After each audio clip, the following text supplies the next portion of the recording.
नमस्कार दोस्तों, मेरा नाम सुखपाल सिंह है और आज हम लोकसभा के स्पीकर का जो चुनाव होने वाला है उसके बारे में बात करेंगे। ये भारत के इतिहास में पहली बार है जिसमें चुनाव होगा, वरना तो अब से पहली बार तो ऐसे ही सर्वसहमति से चुन लिया जाता था। आओ बात करते हैं। अध्यक्ष और उपाध्यक्ष जो संस्था है, भारत सरकार अधिनियम 1919 के उपबंध के तहत 1921 में हुआ था। उस समय अध्यक्ष और उपाध्यक्ष प्रेसिडेंट, डिप्टी प्रेसिडेंट कहलाते थे। यही नाम 1947 तक चलता रहा। 1921 से पहले भारत का गवर्नर जनरल केंद्रीय विधान परिषद की बैठक का पीठासीन अधिकारी होता था। 1921 में भारत के गवर्नर जनरल ने फ्रेडरिक वाइट और सच्चिदानंद सिन्हा को, यानी फ्रेडरिक वाइट को अध्यक्ष और सच्चिदानंद सिन्हा को उपाध्यक्ष बनाया। 1925 में विट्ठल भाई पटेल विधान परिषद के पहले निर्वाचित अध्यक्ष बने और 1935 में प्रेसिडेंट, डिप्टी प्रेसिडेंट कहा गया 1935 में भी, और अध्यक्ष व उपाध्यक्ष कहा गया। 1935 में नाम बदल दिया। यह व्यवस्था 1947 तक चलती रही।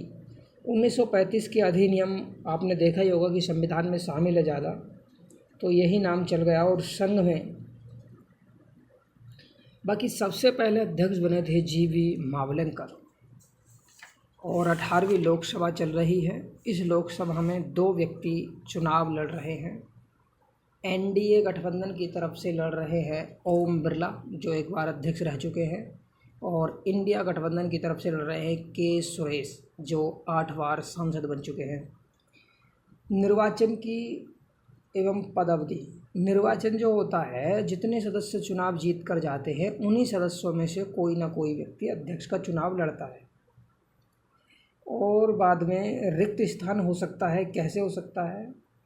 या तो वे सदन का सदस्य नहीं रहे, या अपना त्यागपत्र उपाध्यक्ष को दे दे, लोकसभा के तत्कालीन समस्त सदस्य बहुमत से पारित कर दें और उसे हटा दें। ऐसा पद तभी हट सकता है जब 14 दिन पहले उन्हें सूचना दे दें। जब अध्यक्ष को हटाने के लिए संकल्प विचाराधीन है तो अध्यक्ष पीठासीन नहीं होगा, किंतु उसे लोकसभा में बोलने और उसकी कार्रवाई में भाग लेने का अधिकार होगा। ऐसी स्थिति में उसे मत देने का अधिकार भी होगा, परंतु मत बराबर होने की दशा में वह मत नहीं देगा जब उसे हटाने का विचार चल रहा हो। यहाँ यह ध्यान देने योग्य बात है कि लोकसभा विघटित होती है, अध्यक्ष अपना पद नहीं छोड़ता, वह नई लोकसभा की बैठक तक पद धारण करता है। अब इसकी भूमिका और शक्ति पर बात कर लेते हैं। अध्यक्ष लोकसभा व उसके प्रतिनिधियों का मुखिया होता है। वह सदस्यों की शक्ति और विशेषाधिकारों का अभिभावक होता है। वह सदन का मुख्य प्रवक्ता होता है और सभी संसदीय मामलों में उसका निर्णय अंतिम होता है। वह लोकसभा का पीठासीन अधिकारी ही नहीं बल्कि इससे अधिक है। इस पद पर अध्यक्ष के पास असीम व महत्वपूर्ण जिम्मेदारी होती है। वह सदन के अंदर सम्मान, उच्च प्रतिष्ठा व सर्वोच्च अधिकार का उपभोग करता है। लोकसभा का अध्यक्ष 3 स्रोत यानी भारत का संविधान, लोकसभा की प्रक्रिया और कार्य संचालन नियम, संसदीय परंपराओं से अपनी शक्ति और कर्तव्य प्राप्त करता है। आओ अध्यक्ष की शक्ति और कर्तव्यों पर बात करते हैं। सदन की कार्यवाही व संचालन के लिए वह नियम व विधि का निर्वहन करता है और उसका प्राथमिक कर्तव्य है उसका निर्णय अंतिम होता है। सदन के भीतर भारत के संविधान, लोकसभा की प्रक्रिया तथा कार्य संचालन नियम और संसदीय पूर्व उदाहरणों का अंतिम व्याख्याकार होता है। अध्यक्ष का कर्तव्य है कि वह गणपूर्ति कोरम के अभाव में सदन को स्थगित कर दे। सदन की बैठक के लिए गणपूर्ति की सदन संख्या का 10वां भाग होता है। सामान्य स्थिति में मत नहीं देता, परंतु बराबर की स्थिति में वह मत देता है और ऐसे मत को कहा जाता है निर्णायक मत। इसका मतलब ये होता है सिर्फ गतिरोध को समाप्त करना। अध्यक्ष संसद के दोनों सदनों की संयुक्त बैठक की अध्यक्षता करता है और सदनों के बीच विधेयक पर गतिरोध समाप्त करने के लिए राष्ट्रपति संयुक्त बैठक बुला सकता है। सदन का नेता के आग्रह पर वह गुप्त बैठक बुला सकता है। जब गुप्त बैठक की जाती है तो वह किसी अनजान व्यक्ति को चैम्बर, गैलरी में जाने की अनुमति नहीं होती। अध्यक्ष तय करता है कि विधेयक धन विधेयक है या नहीं, उसका निर्णय अंतिम होता है। यही लाइन अधिकतर परीक्षाओं में पूछी जाती है कि धन विधेयक का निर्णय कौन करता है? अध्यक्ष। राज्यसभा में सिफारिश राष्ट्रपति की सहमति के लिए भेजा जाने वाला विधेयक अध्यक्ष द्वारा सत्यापित होता है कि वह धन विधेयक है या नहीं। 10वीं अनुसूची में दल बदल उपबंध के आधार पर लोकसभा अध्यक्ष किसी सदस्य की निर्हरता यानी डिसक्वालिफिकेशन पर प्रश्न का निपटारा करता है। 1992 में सुप्रीम कोर्ट ने कहा था कि यदि यह निर्णय गलत दे दिया तो कोर्ट में चुनौती दी जा सकती है। भारतीय संसदीय समूह के पदेन सभापति के रूप में कार्य करता है। भारतीय संसद और विश्व के विभिन्न संसदों के बीच एक कड़ी है अध्यक्ष। वह देश में विधायी निकायों के पीठासीन अधिकारियों के सम्मेलन में पदेन सभापति के रूप में भी कार्य करते हैं। लोकसभा की सभी संसदीय समितियों के सभापति नियुक्त करता है, उनके कार्यों का पर्यवेक्षण करता है।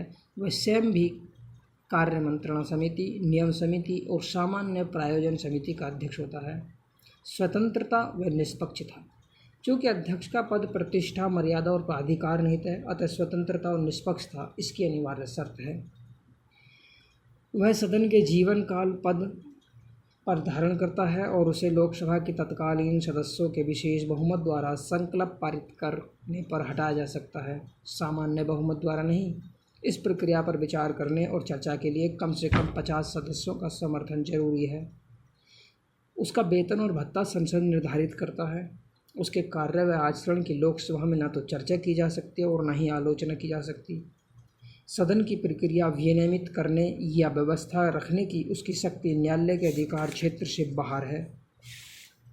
वह पहली बार मत नहीं देगा, परंतु मत बराबर होने की दशा में निर्णायक मत दे सकता है और यह अध्यक्ष के पद को निष्पक्ष बनाता है। वरीयता सूची में उसका स्थान काफ़ी ऊपर है।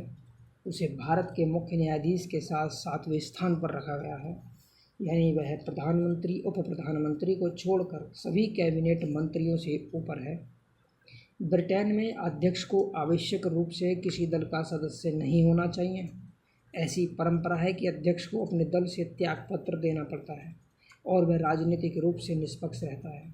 ऐसी स्वास्थ्य परंपरा भारत में नहीं, क्योंकि यहाँ अध्यक्ष अपने दल की सदस्यता नहीं त्यागता। धन्यवाद। मैं सुखपाल सिंह। नमस्कार।